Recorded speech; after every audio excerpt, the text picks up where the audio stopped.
वैदिक काल से ही भारत में गायों का एक बहुत महत्वपूर्ण स्थान है। मातरः सर्वभूतानां गावः सर्वसुखप्रदा, अर्थात गाय संपूर्ण प्राणियों की माता है एवं सबको सुख देने वाली है। इस विचार को मानने वाला राष्ट्र है भारत। परंतु फिर भी आज के समय में गौवंश की स्थिति दयनीय है। केवल कुछ ही लोग ऐसे हैं जो गौवंश की सेवा के लिए अपना जीवन लगा रहे हैं।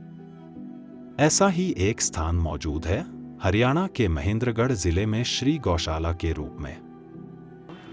मेरा नाम एक सूबेदार ईश्वर सिंह, गाँव जोक है। श्री गौशाला रजिस्टर महेंद्रगढ़ का प्रधान हो गया।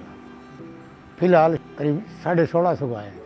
तकरीबन 40 से 50 आदमी की ज़रूरत पड़ती है।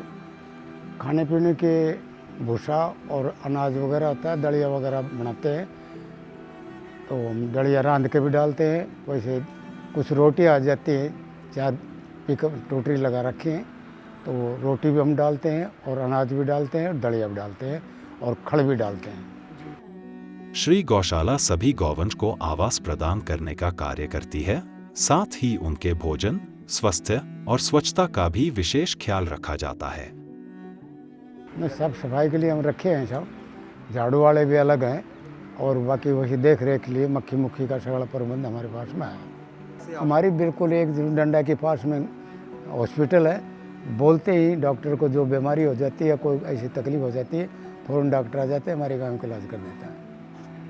गौशालाओं में केवल गायों का ध्यान ही नहीं रखा जाता, बल्कि यह गायें आय का भी अच्छा साधन है। प्रत्येक गौशाला का अपना एक अर्थतंत्र होता है, जिससे अधिकतर आबादी आज तक अनजान है। श्री गौशाला भी कई तरीकों से आय प्राप्त करती है। इनकम का सोर्स भी हमारे पास में ज़मीन भी है, करीब 450 एकड़ की ज़मीन है। मैरिज प्लेस भी है, रसगुल्ला का भी है, जैविक खाद भी है, दूसरा खाद भी है। जैविक खाद हम बनाते हैं, उसमें कोई किसी किस्म की मिलावट नहीं होते, प्योर उसमें केचुए के हिसाब से बनाते हैं। दूसरा रसगुल्ला हमारे हैं, रसगुल्ला की फैक्ट्री मशीन लगा रखी है, सगला सिस्टम बढ़िया है। और यहाँ तो बहुत दूर दूर गुड़गांव, दिल्ली, यानी एक दफ़ा तो कुछ अमेरिके भी हमारा 2 पीपे गए हैं। बड़ी इसकी डिमांड रहती है। बिल्कुल प्योर, किसी किसी की मिलावट नहीं होती और बढ़िया रसगुल्ले होते हैं। बाकी देहात में लेते हैं वो तकरीबन वहाँ कुछ मिलावट के हिसाब से, यहाँ रसगुल्ले की तरफ ज़्यादा ध्यान रहता है लोगों का। ये रसगुल्ला बनाने की मशीन है। जैसे छोटी गोली, बड़ी गोली या और मोटी गोली जैसी बनाना है उसी हिसाब से ये गोली निकालती है।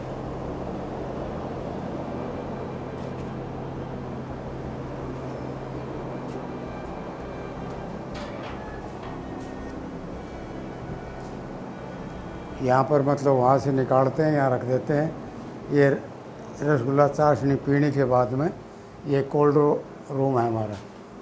इसके अंदर 450 पीपा हम बना करके और इसमें ठंडा रखने के लिए रख देते हैं। ये छीना की मशीन है, जो छीना बनाते हैं, इसको मथने के लिए यह मशीन से मथा जाता है। पहले आदमी लगाया करते ज़्यादा, अभी ज़्यादा आदमी की ज़रूरत नहीं है। ये उबाइलर है, यहाँ से रसगुल्ला पूरी भट्टियों के अंदर कनेक्शन किया हुआ है। यहाँ से चलते चलते पूरी कढ़ाइयों के अंदर चला जाता है। ये छीने की ये चाशनी बना रखी है। शाम का टाइम पर इनका छीना बन जाएगा, उनके बाद रसगुल्ला। ये दूध आदमी जो पहले रोड़ा करते उसकी ज़रूरत नहीं है। ये लगा रखा है टब में, ये घूमता रहता है, दूध गर्म हो जाता है, नीचे निकाल देते हैं साइड में। जो वहाँ रसगुल्ले बनते हैं तो यहाँ फ्रिज में रखा जाता है और यहाँ से मुनीम बैठता है, यहाँ सप्लाई होता रहता है। अपने कॉमर्शियल जगह है तो इसमें मैरिज प्लेस बनाने से चंदा वगैरह जो इकट्ठा होता है वो गाँव के लगा देते हैं।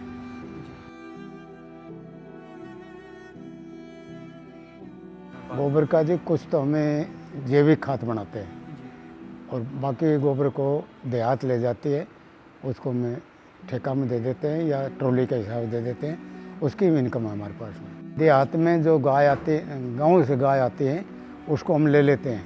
जो बाज़ार में हैं तो बहुत काफ़ी डोलते हैं, तो उसको इतना हम सफ़र नहीं कर पाते, क्योंकि जब पिछले टाइम पर डीसी से मेरी मुलाकात हुई थी तो सिर्फ मैं पहले 50 गाय के लिए बोला था, लेकिन फिर 100 की आँख कराई, फिर बाद में 300 गाय मैंने लिया। जो बाज़ार से खट्टर का टाइम पर सीएम अपना था, उसने ऑर्डर दिया था डॉक्टरों को, तो 300 गाय मैंने लिया था। तो कुछ इस प्रकार का है महेंद्रगढ़ की श्री गौशाला का अर्थतंत्र। इसी प्रकार देश में अनेकों गौशालाएं अपने विशेष अर्थतंत्र से कार्य कर रही हैं।